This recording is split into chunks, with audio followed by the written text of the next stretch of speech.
So Discord just dropped a new UI update, and yeah, people are not happy. Honestly, it kinda sucks. From the weird scrolling experience in user settings to the new server profile styles that just don't hit the same, a lot of users are calling it cluttered, hard to navigate, and just worse. But hey, good news, you don't have to live with it. Today I'm going to show you how to bring back the old Discord UI, the one you're used to and love. We'll be using a plugin called Vencord. It's totally safe, easy to install, and works like a charm. Let's jump in. Head to vencord.dev. I've dropped the link in the description.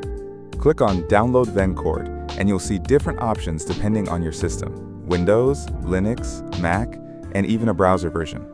For most people, just hit the Windows button, then click Download Vencord Installer.exe.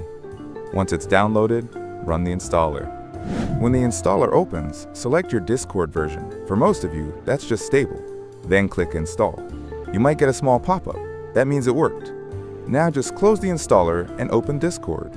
When Discord launches, head to User Settings. Scroll down and you should now see a new section called Vencord Settings. If that's there, congrats!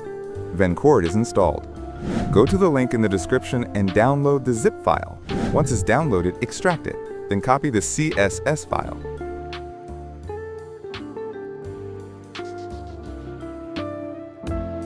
Open Discord, go to Vencord, and navigate to the Themes section. Click Open Themes folder, then paste the CSS file into that folder. Go back to Discord, click Load Missing Themes, activate the theme, and that's it. The old Discord look is back. And that's it. If this helped you out, be sure to like the video, subscribe for more tech tips like this, and hit the bell icon so you don't miss out on any future uploads. Got questions? Drop them in the comments and I'll help you out. Thanks for watching. Peace out.